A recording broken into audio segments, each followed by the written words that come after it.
Bismillahirrahmanirrahim. Assalamualaikum warahmatullahi wabarakatuh. Alhamdulillahi ala ihsani wa syukru lahu ala taufiqihi wa amtinani. Asyhadu an la ilaha illallah wahdahu la syarika lahu ta'ziman li sya'ni. Wa asyhadu anna Muhammadan abduhu wa rasuluhu da'ila ridwani. Allahumma salli alaihi wa ala alihi wa ashabihi wa ikhwani. Sebelumnya saya kasih pengumuman, insyaallah akan dirilis aplikasi bekal Islam yang terbaru. Nanti kalau dirilis yang terbaru insyaallah sebelum Ramadan, antum bisa mengakses syarah kitab tauhid dalam bentuk PDF ya. Insyaallah karena semua buku PDF akan bisa diakses langsung melalui aplikasi tersebut ya. Insyaallah. Tapi kita bahas pada bab yang berikutnya, fadlu tauhid wa ma yukaffiru minadz dzunub. Di sini Syekh Muhammad bin Wahab rahimahullah, Syekh berkata, fadlu tauhid artinya keutamaan tauhid. Keutamaan tauhid, wa ma yukaffiru minadz dzunub, dan tauhid itu menggugurkan dosa-dosa. Tauhid menggugurkan dosa-dosa. Keutamaan tauhid banyak ya. Di antaranya saya sebutkan di sini. Yang pertama, syarat diterimanya amal.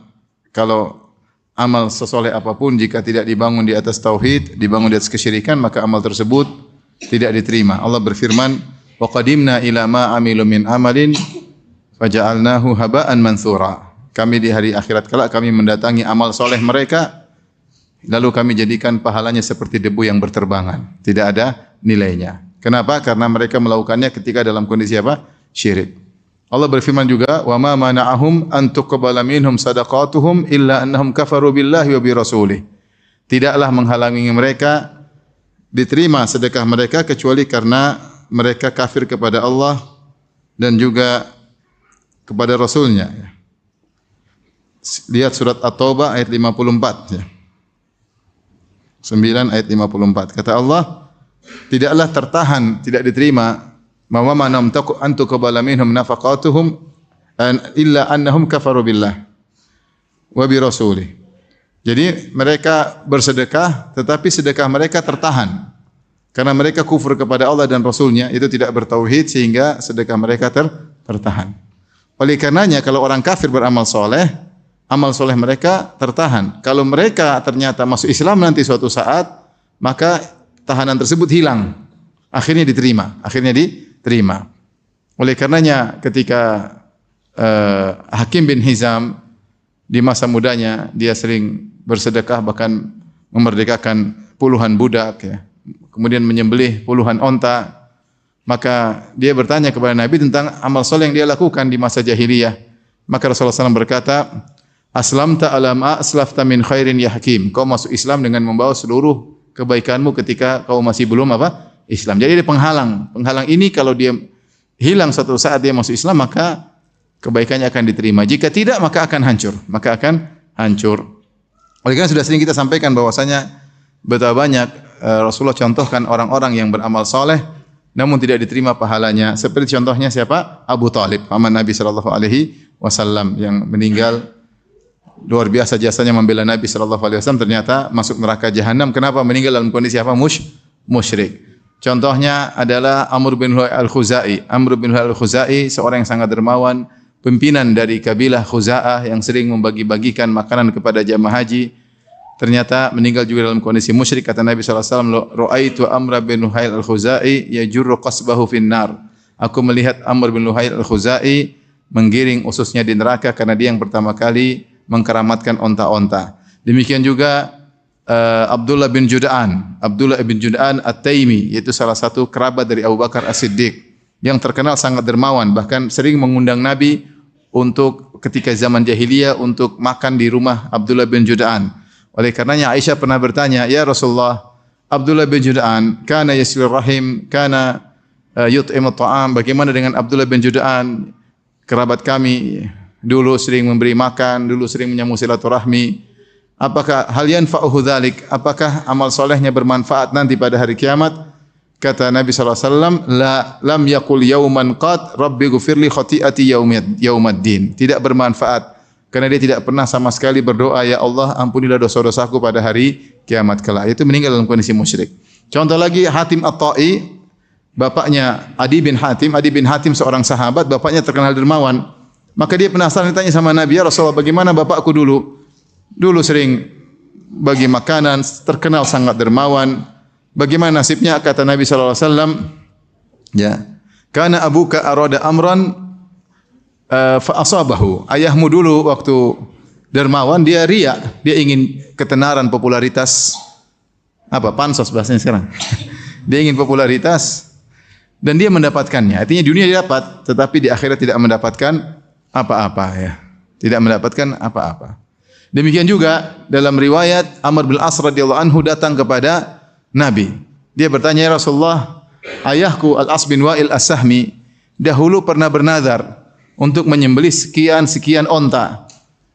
Apakah saya sekarang boleh menunaikan nazar ayahku?" Kata Nabi, tidak perlu. Kana abuka law kana aqarra bit tauhid lana fa'ahu dzalik. Ayahmu dulu seandainya dia bernazar, dia bertauhid akan bermanfaat, tapi dia ketika bernazar tidak bertauhid. Ini semua dalil bahwasanya amal soleh sebesar apapun jika tidak dibangun di atas tauhid maka sia-sia, tidak ada nilainya. Maka siapa yang melakukan syirik akbar maka bermasalah bagi seluruh amal solehnya.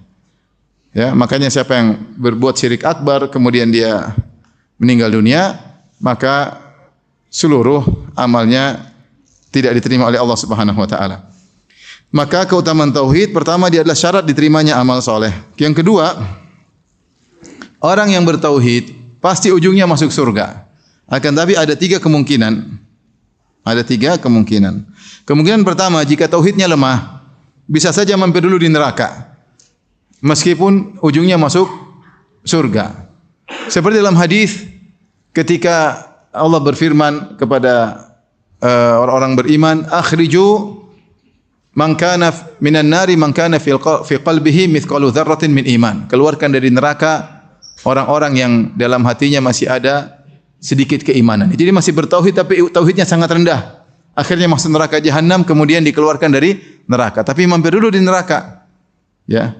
Ini dia bertauhid artinya dia tidak berbuat syirik akbar tapi dia melakukan banyak kemaksiatan. Mungkin dia zalimi orang, mungkin dia nipu orang, mungkin dia korupsi, mungkin dia bunuh orang, mungkin durhaka sama orang tua. Banyak maksiat yang dilakukan. Demikian dalam hadis ketika sebagian kaum muslimin sudah lewat dari sirat, sudah selamat dan siap masuk surga, maka mereka minta kepada Allah untuk diizinkan beri syafaat kepada teman-teman yang mereka kenal ketika di dunia ternyata masuk neraka. Karena ketika melewati sirat kan banyak orang berjatuhan di neraka. Mereka lolos, mereka tahu ada teman-teman mereka yang masuk di neraka jahanam.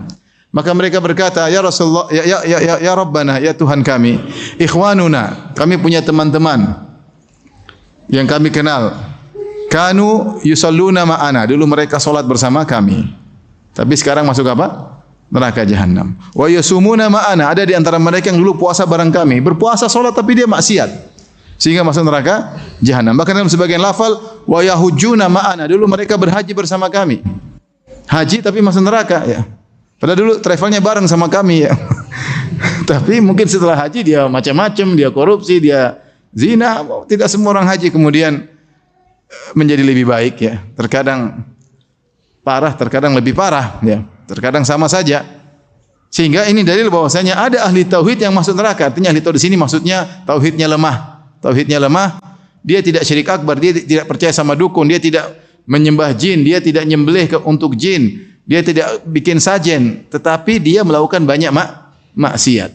Sehingga maksiat tersebut mengantarkan dia masuk neraka jahanam. Tapi ujungnya dia akan masuk apa? Masuk surga. Ya. Dalam hadis Allah menyuruh untuk mengeluarkan orang-orang dari neraka ya, disebutkan fa innan nar la ta'kul, sungguhnya api tidak makan dari tubuh manusia athar sujud. Bekas sujudnya tidak dimakan oleh api. Maka mereka dikenali ada bekas sujud, badan sudah gosong semua, akhirnya dikeluarkan dari neraka jahanam. Oleh karenanya kita tetap waspada ya, meskipun kita tidak berbuat syirik, kemudian kita salat, tapi jangan kita mentang-mentang kemudian merasa pede pasti masuk kita zalim sama orang. Kita enggak tahu ternyata dalam hadis-hadis ada orang-orang yang juga beribadah tapi juga masuk apa? Neraka jahanam ya. Di antaranya karena tauhid mereka kurang kuat. Tapi yang berikutnya karena ada cerita, ada ustaz ya, punya murid dulu ngaji, terus sudah lama muridnya tersebut enggak pernah ngaji lagi, kemudian bergelimang dalam bermaksiat. Ketemu lagi ustaz tersebut, ini pakai tato dan macam-macam, ditegur, kata dia yang penting bukan syirik ustaz. Taib, memang bukan syirik, tapi apakah kau pasti masuk surga? Tidak ya, orang melakukan maksiat terancam dengan masuk apa? Neraka, kecuali diampuni oleh Allah Subhanahu wa taala. Tetapi orang yang bertauhid ujungnya pasti masuk surga ya. Jadi kalau jangan sampai mampir intinya. Karena mampir kita tidak kuat. Ya akhi, kita bakar tangan kita di lilin kita enggak kuat, 1 detik kita enggak kuat. Gimana lagi memampir sampai ratusan tahun, ribuan tahun? Maka kalau kita bermaksiat segera bertobat kepada Allah Subhanahu wa taala ya. Saya sering sampaikan cerita ini, ada kawan yang menasihati sebagian orang yang bermain-main, berjalan-jalan luar negeri kemudian berzina. Maka dia sampaikan kepada kawannya tersebut, dia bilang, "Ya akhi, nanti kalau berzina mungkin enggak masuk neraka?" Mungkin. Banyak dalil orang berzina diazab di neraka jahanam, mungkin. Mungkin diampuni, mungkin, tapi ada kemungkinan diazab. Taib, kalau nanti diazab gara-gara berzina entah 15 menit, setengah jam, taib. Sekali zina, mungkinkah engkau diazab di neraka? Iya, mungkin. Taib, mungkinkah diazab setahun? Ya mungkin cuma setahun. Mungkin 1000 tahun enggak? Mungkin juga. Mungkin enggak 10.000 tahun? Mungkin juga, karena neraka atau akhirat abadi selama-lamanya. Gara-gara maksiat bisa jadi seorang diadab dengan adab yang lama. Kita aja bakar tangan kita di api 1 detik kita enggak kuat. Bagaimana kalau mau dibakar? Oleh karenanya seorang tidak mungkin terlepas dari dosa. Tapi kalau dia melakukan dosa segera bertaubat.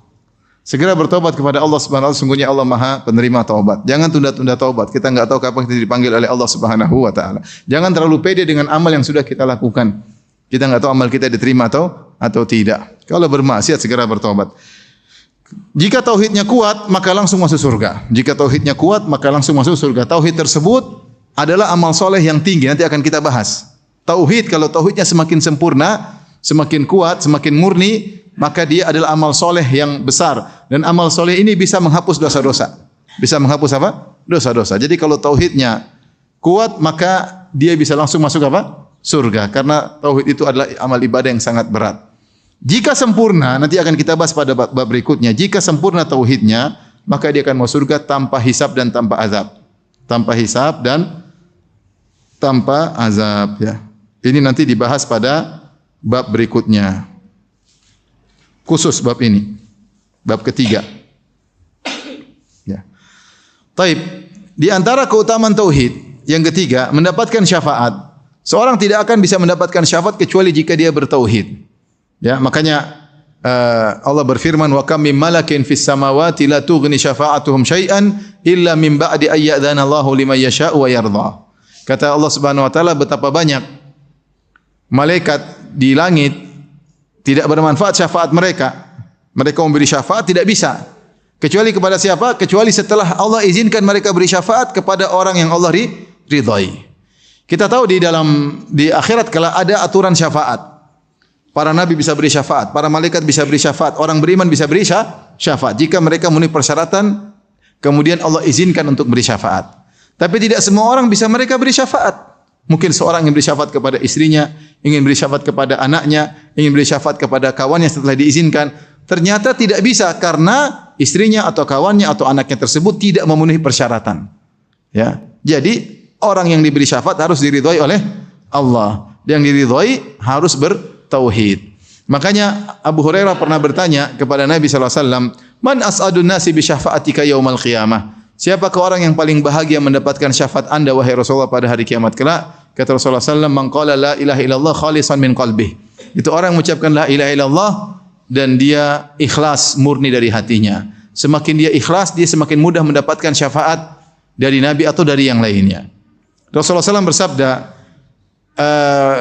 "Likulli nabiyyin da'watun mustajabah." Setiap nabi ada punya doa pasti dikabulkan. "Wa inni ikhtaba'tu da'wati syafa'atan li ummati yaumal qiyamah." Adapun ada doa saya yang saya tidak minta di dunia. Saya tunda di akhirat. Dan saya berharap doa tersebut akan dikabulkan oleh Allah pada hari kiamat sebagai syafaat untuk umatku. "Wa hiya na'ilatun insyaallah man mata min ummati la yusyriku billahi syai'a." Dan syafaatku akan mengenai siapa saja dari umatku yang meninggal yang tidak berbuat syirik sama sekali. Jadi orang semakin bertauhid, semakin mudah mendapatkan syafaat siapa? syafaat Nabi sallallahu alaihi wasallam. Bahkan Rasulullah mengatakan, "Syafaati li ummati min ahlil kabair." Syafaatku bisa mengenai umatku pelaku dosa besar, bisa. Mungkin ini pelaku dosa besar tapi tauhidnya kuat, bisa jadi mendapatkan syafaat Nabi sallallahu alaihi wasallam sehingga dia tidak jadi masuk neraka jahanam. Oleh karenanya di antara keutamaan tauhid adalah mendapatkan syarat untuk mendapatkan syafaat. Semakin seorang tauhidnya semakin kuat, semakin beribadah, tidak mencari pujian dan sanjungan dan tidak mencari pengakuan manusia, ya. Semakin hanya fokus mencari keridhaan Allah, maka dia semakin mudah mendapatkan syafaat Rasulullah sallallahu alaihi wasallam. Taib, yang keempat, mendapatkan petunjuk dan keamanan. Ini nanti akan kita bahas. Alladzina amanu wa lam yalbisu imanahum bidzulmin ulaika lahumul amnu wa hum muhtadun. Orang-orang yang beriman dan tidak mencampurkan keimanan mereka dengan kesyirikan, mereka itulah yang mendapatkan keamanan dan mereka akan mendapatkan petunjuk. Keamanan di antaranya adalah kebahagiaan. Orang yang bertauhid adalah orang yang paling bahagia. Allah akan berikan dia ketentraman. Allah akan berikan dia ketenangan. Semakin dia bertawakal kepada Allah, semakin ada ketentraman. Allah berfirman, "Wa may yattaqillaha yaj'al lahu makhraja." Siapa yang bertakwa, Allah kasih solusi, pasti ada solusi baginya. Wa yarzuquhu min haitsu la yahtasib. Bukan cuma kasih solusi, bahkan Allah beri rezeki dari arah yang tidak dia sangka-sangka, tidak pernah dia duga rezeki ini. Ternyata Allah kasih. Ini kata Allah, "Wa may yatawakkal 'ala Allahi fahuwa hasbuh." Siapa yang bertawakal kepada Allah, maka dia akan Allah cukup baginya. Lihatlah bagaimana kaum mukminin ketika diserang oleh Al-Ahzab, 10.000 pasukan. Kata Allah, "Walamma ra'al mu'minuna al-ahzaba qalu hadza ma wa'adana Allah wa rasuluhu wa sadaqa Allah wa rasuluhu wa ma zadahum illa imanan wa taslima."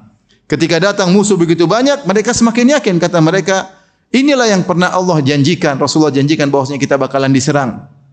Ya. Dan sungguh benar Allah dan Rasulnya. Datangnya 10.000 pasukan yang begitu banyak, wa ma zadahum illa imanan wa taslima. Semakin mereka beriman dan mereka semakin pasrah kepada Allah Subhanahu wa taala. Tenang. Beda dengan orang munafik, kata Allah, "Yahsabunal ahzaba lam yadhhabu. Wa iyyatil ahzabu yawaddu law annahum baduna fil a'rabi yas'aluna an ambaikum." Orang-orang munafik takut. Sementara pasukan Abu Sufyan, Al-Ahzab sudah pergi, mereka masih takut, jangan-jangan belum pergi. Padahal sudah pergi kabur, mereka ketakutan jangan-jangan belum pergi, ya. Jadi orang yang bertauhid tenang hatinya. Dalam kondisi apapun hatinya tenang. Semakin dia memfokuskan ibadahnya hanya kepada Allah, semakin besar pertolongan Allah kepadanya dan dia akan merasakan ketenangan. Itu di dunia, apalagi di akhirat. Maka dia akan tenang ketika sakaratul maut. Maka dia akan tenang di alam barzah dan dia akan tenang ketika dia dibangkitkan oleh Allah pada hari kiamat kelak. Dan di antaranya keutamaan tauhid adalah nomor 5, yaitu menggugurkan dosa-dosa. Menggugurkan dosa-dosa.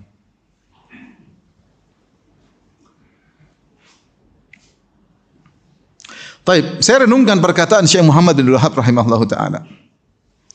Beliau berkata, "Fadlu tauhid," keutamaan tauhid, dan tauhid menggugurkan dosa. Beliau mengisyaratkan bahwasanya tauhid keutamaan banyak. Dan di antara keutamaan tauhid yang istimewa, dia bisa menggugurkan apa? Dosa-dosa.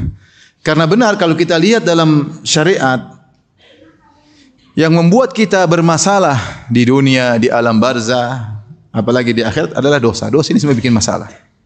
Bikin masalah. Yang buat kita gelisah, yang buat kita sengsara, yang buat kita hilang kebahagiaan adalah dosa yang kita lakukan. Ya. Kemudian juga di alam barzah repot ketika kita banyak dosa, dan ketika di akhirat lebih repot lagi. Oleh karenanya dalam satu hadis ketika dikatakan kepada Nabi SAW, "Ya Rasulullah, inna fulana qad matat wastarahat." Dalam riwayat Al-Imam Ahmad dalam musnadnya dikatakan kepada Nabi, "Ya Rasulullah, si fulana telah meninggal dan istirahat." Meninggal dan istirahat. Orang menyangka kalau meninggal istirahat, ya. Sebagaimana disangka oleh orang yang bunuh diri. Dia bunuh diri, dia sangka setelah itu apa? Istirahat. Maka Rasulullah SAW, "Faghadiban Nabi sallallahu alaihi wasallam." Nabi pun marah. Kata Nabi sallallahu alaihi wasallam, "Innama yastarihu man ghufira lahu." Yang istirahat itu yang diampuni oleh Allah. Kalau dia mati tidak diampuni, celaka. Kalau dia meninggal dalam kondisi diampuni, maka dia akan istirahat. Makanya kalau kita lihat amal-amal soleh rata-rata janjinya ampunan dosa. Seperti puasa, man shoma ramadhana imanan wa ihtisaban, ghufira lahu ma taqaddama min dzambi. Siapa yang berpuasa dengan penuh iman, penuh pengharapan, diampuni dosa yang telah lalu. Man qama ramadhana imanan wa ihtisaban, siapa yang salat malam, salat tarawih di bulan Ramadan karena iman dan berharap, diampuni dosa-dosa yang telah lalu. Man qama lailatul qadri imanan wa ihtisaban, siapa yang berjuang beribadah di malam Lailatul Qadar, akan diampuni dosa-dosa yang telah lalu. Umrah demikian juga, al-umratu ilal umrati kafaratun lima bainahuma. Umrah yang satu, umrah berikutnya menghapuskan dosa-dosa di antara keduanya. Haji pun demikian juga. Man hajja wa lam yarfuth wa lam yafsuq raja'a min dhunubi ka yaumin waladathu ummuhu. Siapa yang berhaji karena Allah ikhlas, tidak melakukan rafas, tidak melakukan kefasikan, kemaksiatan, dia akan bersih dari dosa-dosanya seperti baru dilahirkan dari perut ibunya. Hampir seluruh ibadah Rasulullah janjikan apa? Ampunan apa? Ampunan dosa. Karena dosa ini bikin masalah. Makanya kita harus sering banyak istighfar. Kalau kita istighfar, dosa yang harusnya punya dampak enggak jadi punya dampak. Apa fungsi istighfar? Istighfar itu fungsinya dua. Ketika kita minta kepada Allah, kita bilang astaghfirullah atau Rabbi ghufirli, Allahumma ghufirli. Maksudnya, ya Allah, aku minta maghfirah darimu. Maghfirah itu apa? Maghfirah itu fungsinya dua. Pertama, menutup aib seseorang. Menutup aib seseorang. Yang kedua, menghalangi dia dari dampak maksiat tersebut. Kata Ibnu Qayyim diambil dari kata mikfar. Mikfar itu maknanya adalah helm yang dipakai oleh seorang prajurit. Apa fungsi helm tersebut? Pertama, fungsinya menutup, taktiyah, menutup. Yang kedua, sebagai benteng kalau ada pedang maka akan tertahan. Maka kalau kita minta istighfar, kita minta maghfirah, maknanya Allah tutupilah aibku. Yang kedua, jauhkanlah aku dari dampak maksiat tersebut. Kenapa? Karena maksiat pasti ada dampaknya, cepat atau lambat. Maksiat pasti ada dampaknya. Nah, di antara sebab kita diampuni dosa-dosa adalah bertauhid. Bertauhid kepada Allah dengan tauhid yang benar, maka dosa-dosa akan berguguran. Wallahu alam, oleh karenanya Syekh Muhammad bin Wahab rahimahullah taala mengkhususkan penyebutan keutamaan ini. Karena ini keutamaan yang spesial. Anda semakin bertauhid, semakin banyak dosa-dosa yang digugurkan oleh Allah Subhanahu wa taala. Saya tambahkan lagi di antara keutamaan tauhid yang keenam, menjadikan pahala semakin besar.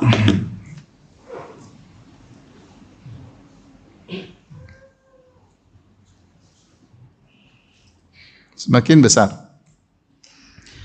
Rasulullah menyebutkan tentang para sahabat bahwasanya amal yang mereka lakukan meskipun sedikit, ya, meskipun sedikit, tapi pahalanya sangat besar dibandingkan orang-orang setelahnya.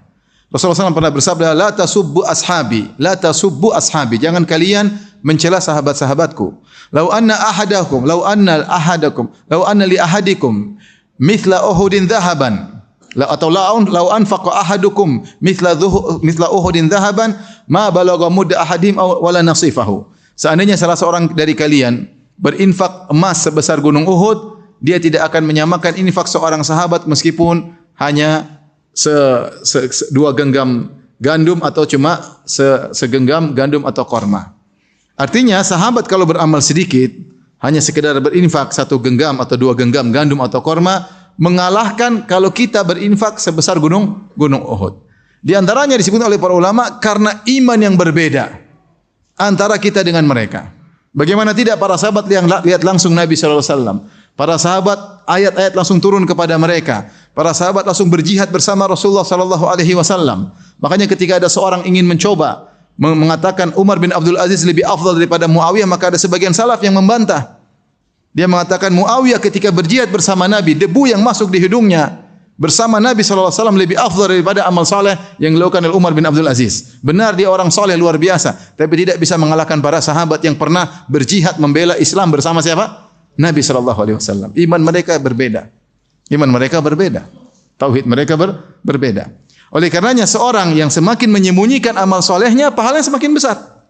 Allah berfirman, ya, in tubudus sadaqati fa ni'mahi wa in tukhfuha wa tu'tuha al-fuqara fa huwa khairul lakum. Kalau kalian bersedekah terang-terangan, yang penting ikhlas, maka itu baik. Tapi kalau kalian sembunyikan sedekah kalian, berarti semakin ikhlas enggak? Semakin tauhid enggak? Maka pahalanya lebih besar. Maka pahalanya lebih besar. Salat sunnah yang dikerjakan di rumah lebih afdal jika dikerjakan di masjid. Kenapa di rumah? Kata para ulama lebih ikhlas, enggak ada yang lihat. Jadi amal soleh semakin disembunyikan, semakin ikhlas, semakin fokus hanya untuk Allah Subhanahu wa taala, pahalanya semakin apa? Semakin besar. Makanya para salaf dahulu berusaha menyembunyikan amal soleh. Di antara hikmahnya, selain menjaga agar tidak terjatuh dalam riya, mereka ingin pahalanya semakin besar.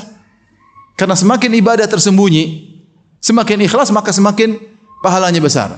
Makanya di antara 7 golongan yang Allah naungi pada hari kiamat kelak, kata Nabi sallallahu alaihi wasallam, rajulun tasaddaqa bi yaminihi fa akhfaha hatta la ta'lama shimaluhu ma tunfiqu yaminuhu. Seorang yang berinfak dengan tangan kanan kemudian disembunyikan sampai-sampai tangan kirinya tidak tahu yang diinfakkan oleh tangan kanannya. Kita tahu tangan kiri, tangan kanan, dua sahabat sejoli dimanapun ada tangan kanan, itu tangan kiri. Nyetir barang, ya. Kan dua, kadang dua tangan. Ngangkat barang juga berdua. Kemana tangan kanan pergi, tangan kiri ikut enggak? Atau tangan kiri simpan di rumah, terus tangan kanan jalan? Enggak kan, dimanapun ada tangan kanan, itu tangan kiri. Sehingga semua aktivitas tangan kanan, pasti tangan kiri tahu. Tapi ketika dia bersedekah, dia punya cara tangan kanan sembunyi sampai teman dekatnya tangan kiri tidak tahu. Menunjukkan ikhlas yang luar biasa, sehingga sebagian tubuhnya, ini kinayah dari Nabi, menunjukkan bagaimana dia berusaha untuk berinfak dengan ikhlas, sampai teman dekatnya tidak tahu apa yang dia lakukan. Karena dia tahu bahwasanya beramal soleh kalau tidak ada yang tahu, pahalanya lebih apa? Lebih besar. Tauhid, dia hanya mengharap pujian dari Allah, dia hanya mengharap sanjungan dari Allah. Bukan dia pamer-pamer segala kegiatannya. Hai guys,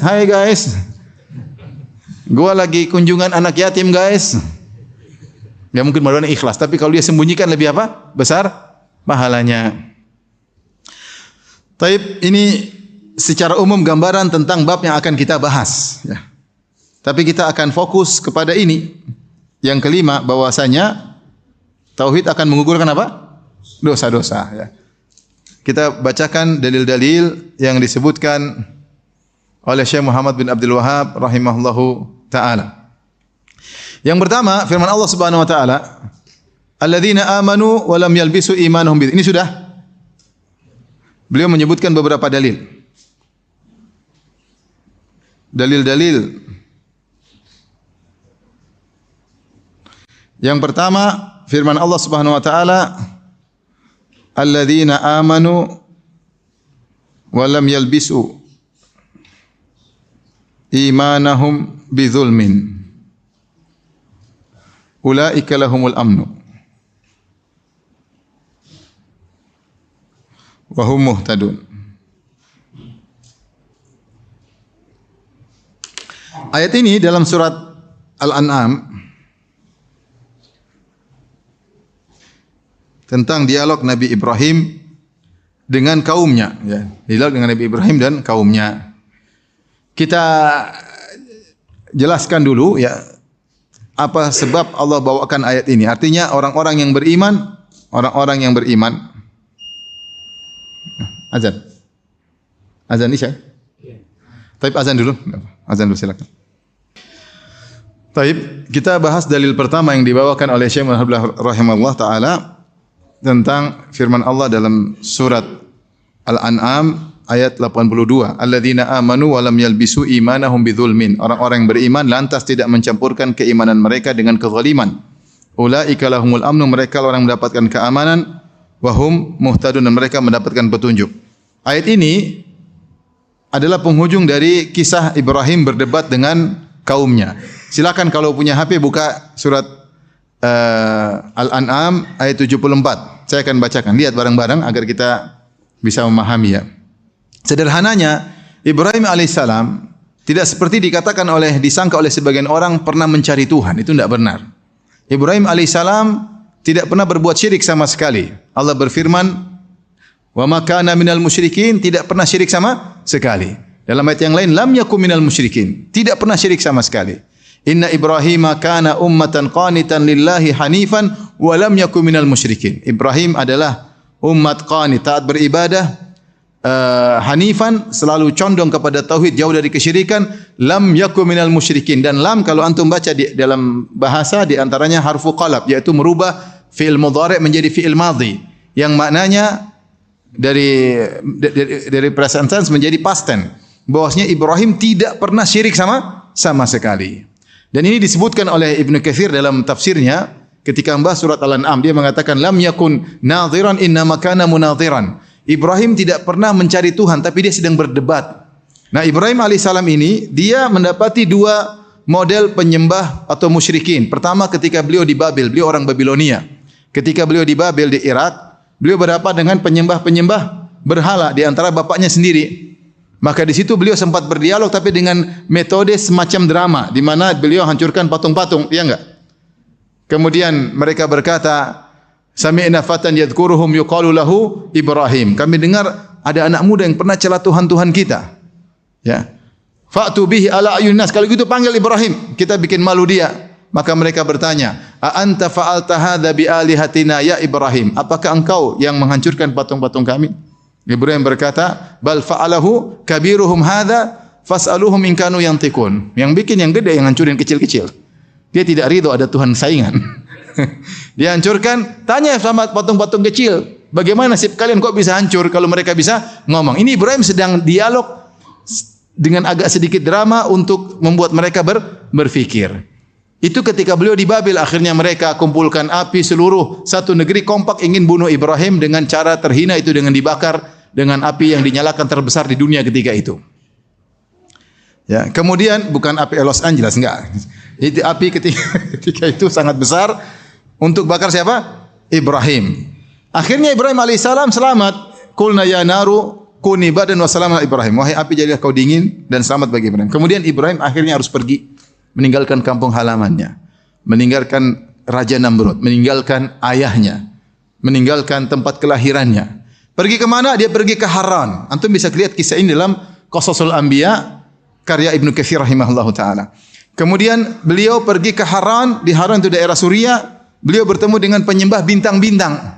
Jadi beliau sudah bertauhid terlebih dahulu. Maka terjadilah dialog antara beliau dengan penyembah bintang-bintang sehingga beliau ngajak berfikir. Beliau mengatakan, "Ini bintang Tuhanku, apakah bintang Tuhanku? Kok hilang? Berarti bukan Tuhan." Terus rembulan, ada penyembah rembulan, dia bilang rembulan Tuhan, hilang, berarti bukan apa?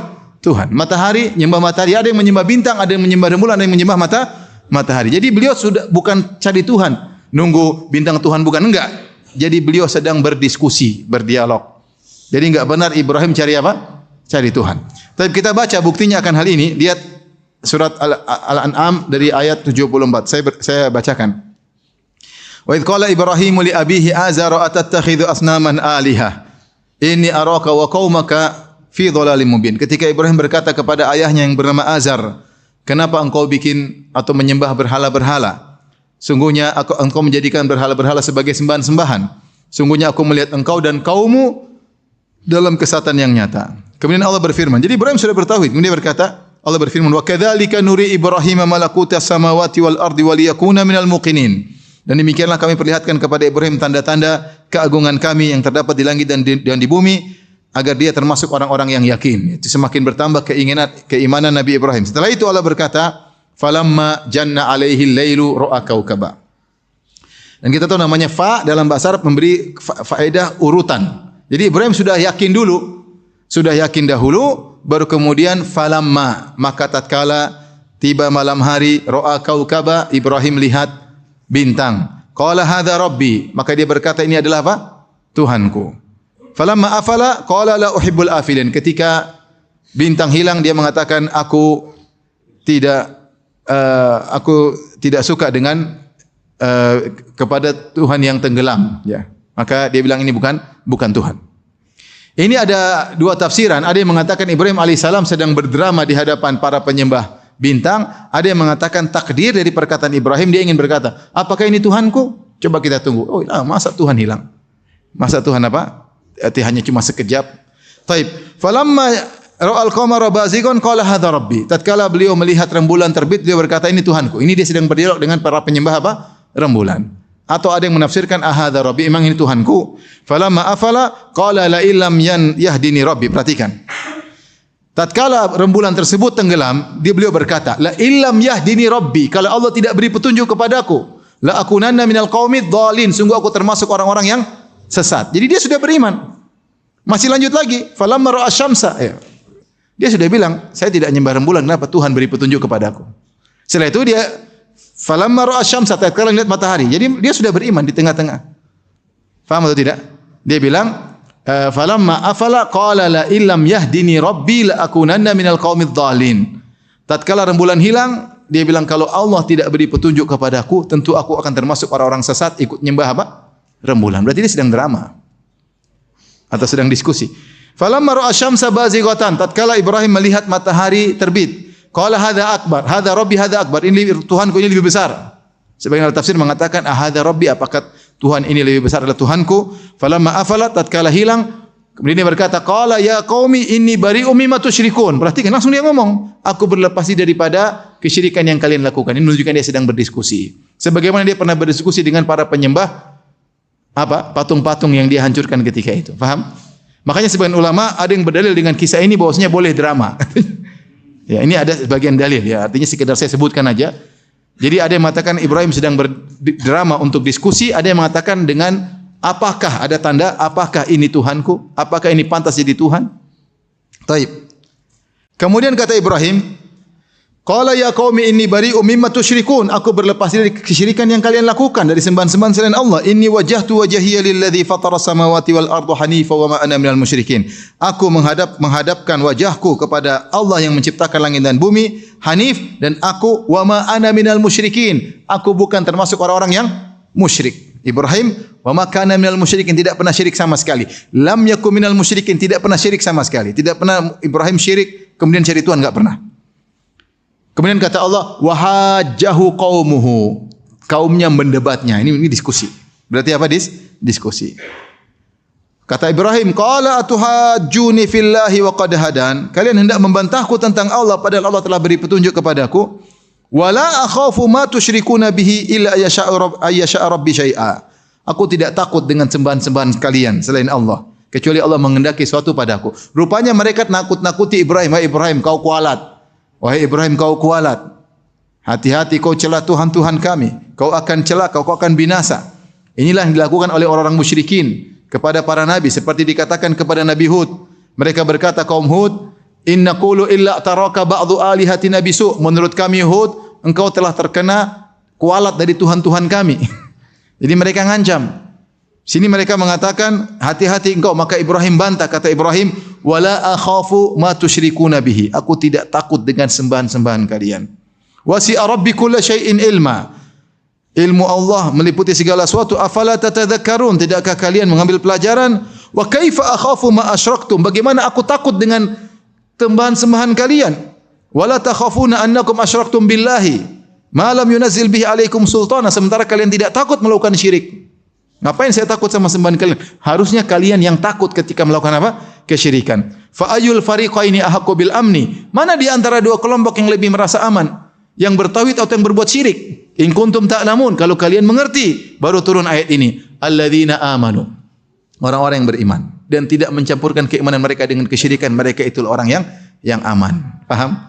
Inilah sebab turunnya ayat ini atau sebab kisah ayat ini, yaitu Ibrahim diancam, dikatakan hati-hati nanti kau kualat kalau berlepas diri daripada sembahan-sembahan kami. Maka Ibrahim berkata, siapa yang harusnya lebih merasa aman? Yang bertauhid atau yang berbuat syirik? Harusnya kalian yang takut.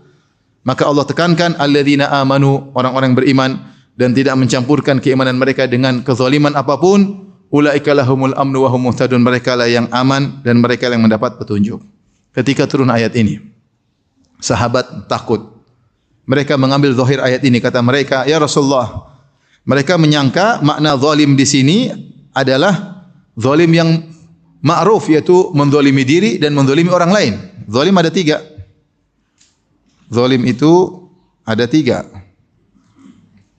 Pertama, zalim kepada diri sendiri. Dengan apa? Dengan maksiat. Kemudian zalim kepada orang lain. Ini lebih bahaya lagi. Yang ketiga, zalim terkait tauhid, zalim terkait hak Allah, yaitu syirik. Ini semua disebut dengan apa? Zalim. Ya. Makanya Allah berfirman, inna syirka la zulmun azim. Syirik itu kezaliman yang sangat besar. Karena zalim itu meletakkan sesuatu tidak pada tempatnya. Ketika turun ayat ini, para sahabat takut.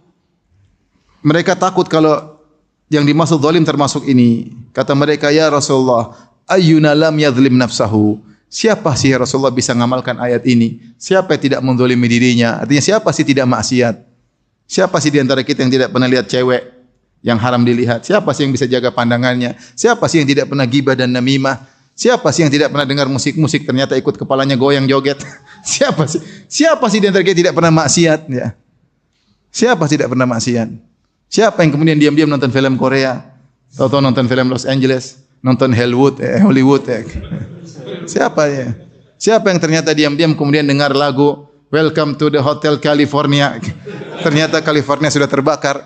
Siapa di antara kita tidak bermaksiat? Maka sahabat berkata, ayyuna lam yadhlim nafsahu ya Rasulullah. Siapa sih yang tidak bermaksiat? Terus gimana cara mengamalkan ayat ini? Maka Rasulullah jelaskan, laisa kama tadhhabuna ilaihi. Kezaliman di sini bukan yang kalian pahami. Tetapi yang dimaksud zalim sini adalah zalim khusus, yaitu maksudnya apa sih? Syirik. Bukan zalim secara umum.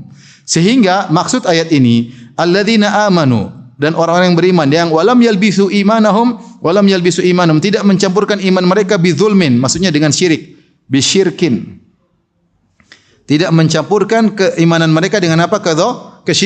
Kesyirikan. Artinya siapa yang bertauhid tidak mencampurkan tauhid mereka dengan syirik, itulah yang akan mendapatkan keamanan. Kalau itu masih bisa dilakukan.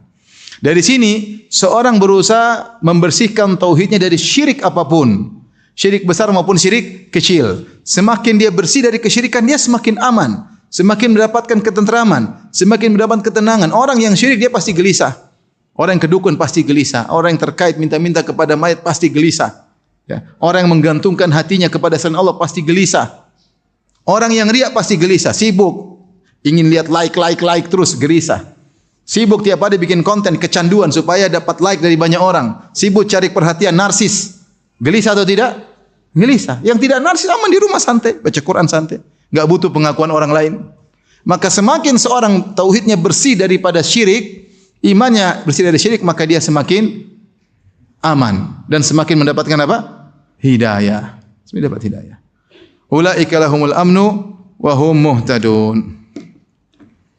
Habis waktu itu masih sambung. Sampai jam berapa? Baik. Satu dalil lagi. Di sini ada beberapa dalil, kita lanjut satu dalil lagi. Dalil yang kedua ini dalil pertama. Dalil pertama.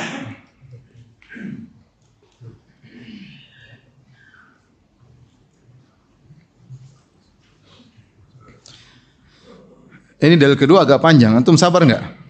Hah? Kita enggak habis bahas kitab tauhid 2 bulan sekali sampai mati enggak selesai. Aduh. Harusnya sepekan sekali kajian. Qadarullah. Sepekan doang. Tapi dalil kedua.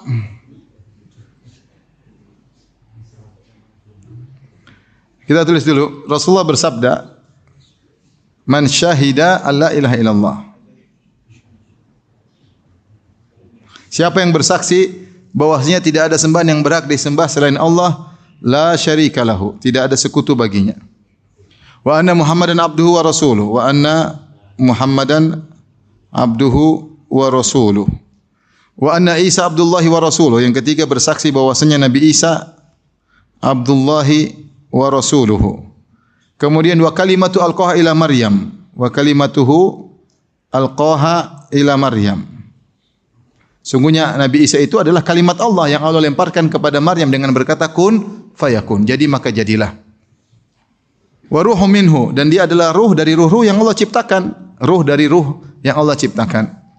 Wal jannatu haqqun, dan dia bersaksi surga itu ada. Wan naru haqqun, bahwasanya neraka juga ada. Adkhalahu Allahul jannata ala ma kana minal amal. Saya minum dulu.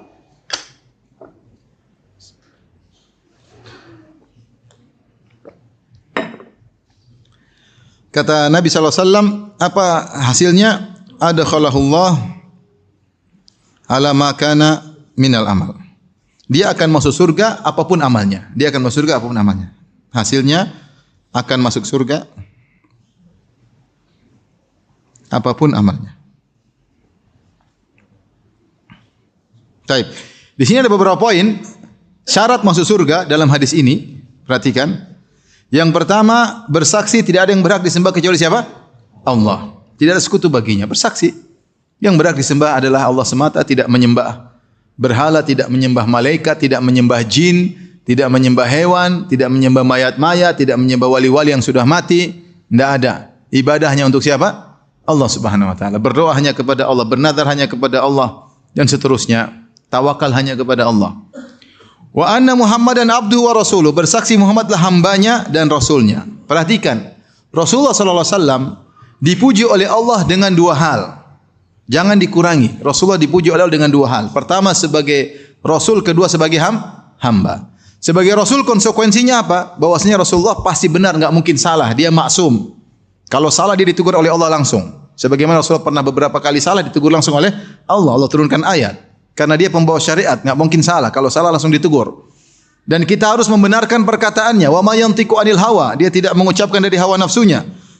In huwa illa wahyu yuha. Itu wahyu dari Allah. Yang kedua berarti kalau dia sebagai rasul, apa konsekuensinya sebagai rasul? Membenarkan semua sabdanya. Membenarkan sabda-sabdanya. Semua harus dibenarkan. Yang kedua, menjalankan perintah menjauhi larangan. Dan jauhi larangan. Jauhi larangan. Yang ketiga, beribadah dengan syariatnya. Beribadah dengan syariatnya. Ini pengakuan bahwasanya Muhammad adalah seorang rasul. Kita bilang dia rasul tapi kita bikin syariat sendiri. Kita bilang dia rasul tapi zikirnya kita joget-joget, goyang-goyang, loncat-loncat. Ini dari mana? Rasul enggak pernah ajar. Kalau kamu ngaku Muhammad sebagai rasul, ikut cara zikir Nabi Muhammad sallallahu alaihi wasallam. Adakah majelis Nabi kemudian joget-joget? Rasulullah dulu kalau sama para sahabat duduk tenang seakan-akan di kepala mereka ada burung. Bukan loncat-loncat, joget-joget, apalagi pakai DJ. Ini dari mana seperti ini? Ini dari mana? Ini majelis apa seperti ini? Baca Al-Qurtubi rahimahullah dalam tafsirnya menyebutkan yang pertama kali zikir joget-joget adalah pengikut Samiri ketika mereka bikin sapi kemudian mereka joget-joget. Dan itulah ibadahnya orang-orang Quraisy. Wa makana salatuhum 'indal baiti illa muka'an wa tasdiyah. Tidaklah salat mereka di Ka'bah kecuali siul-siul dan tepuk tangan. Itu ibadah mereka. Rasul tidak pernah mengajarkan ibadah seperti itu. Kalau kamu mengakui Muhammad sebagai Rasul sallallahu alaihi wasallam utusan Tuhan, maka beribadahlah dengan ajarannya. Kalau kau mengaku Muhammad sebagai utusan Allah, benarkan semua ucapannya. Jangan ragu-ragu. Apa yang diucapkan benarkan. Kalau kau ragu berarti kau ragu tentang kerasulannya. Sementara hadisnya sahih, kecuali hadisnya dhaif, jangan benarin. Hadis palsu apalagi, hadis kopi, siapa yang minum kopi diampuni terus oleh Allah. Nah, ini tidak ada benar seperti ini. Ya. Hadisnya sahih, benarin. Kalau apa yang Rasulullah perintahkan, kerjakan, apa yang Rasulullah larang, tinggalkan. Itu berarti ngaku dia sebagai seorang Rasul. Taib, selain itu Rasulullah punya kelebihan, dia adalah seorang hamba. Ini hamba. Kenapa hamba ini? Ini juga keistimewaan Nabi.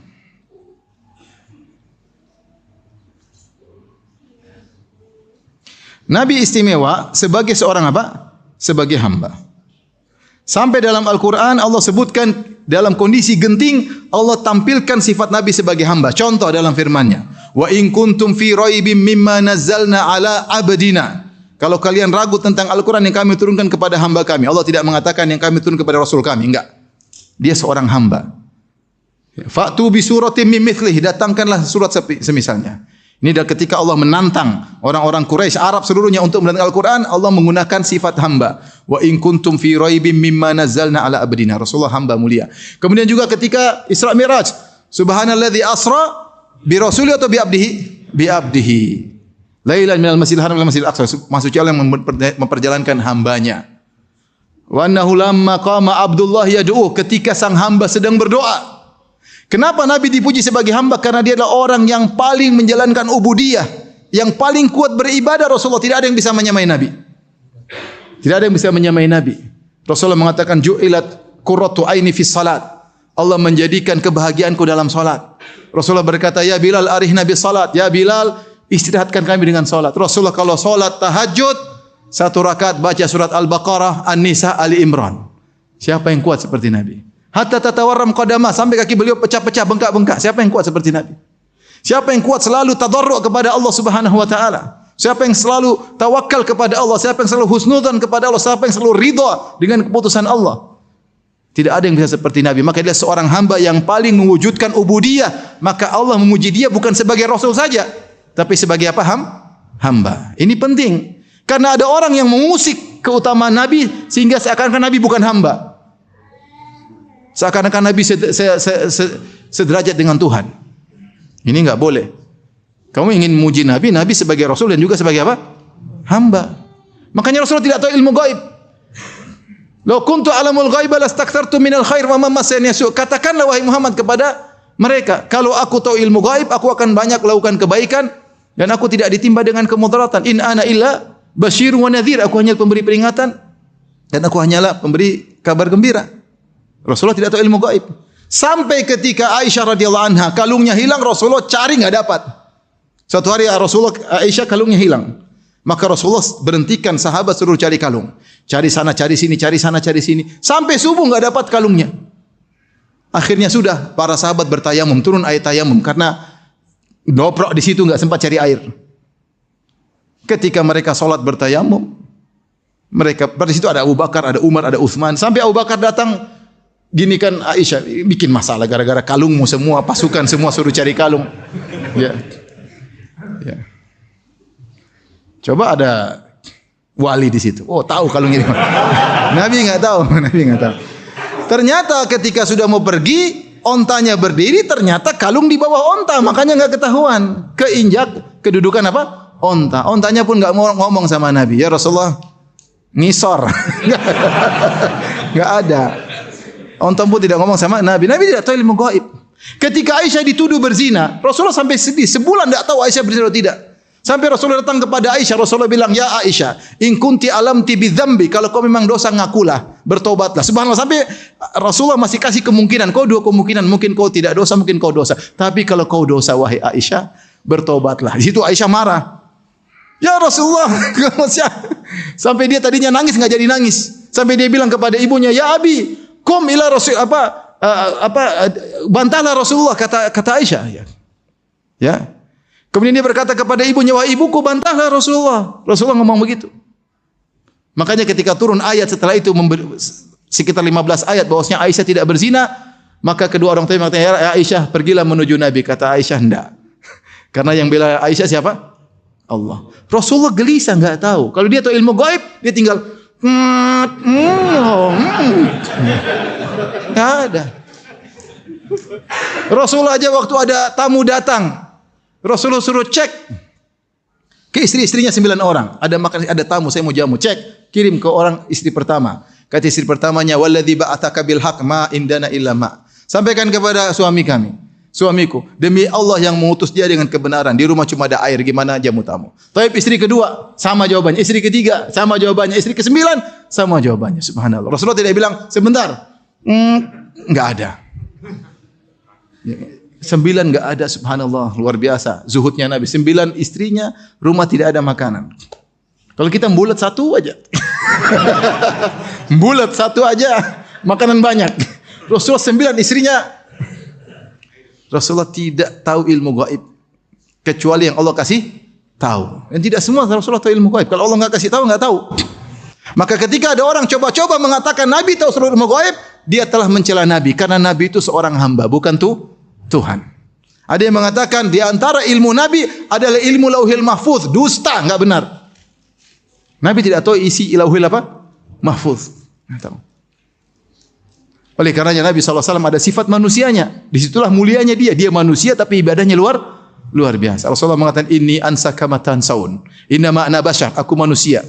Ansaka matan saun. Aku ini lupa sebagaimana kalian lupa. Fa idza nasitu fadzakkiruni, jika aku lupa maka ingatkan. Rasulullah SAW juga menikah, Rasulullah SAW juga punya anak, Rasulullah SAW juga berhasrat, Rasulullah SAW juga buang hajat, Rasulullah SAW juga sakit, Rasulullah SAW juga meninggal. Innaka mayyitun wa innahum mayyitun. Kau mati sebagaimana mereka juga akan mati.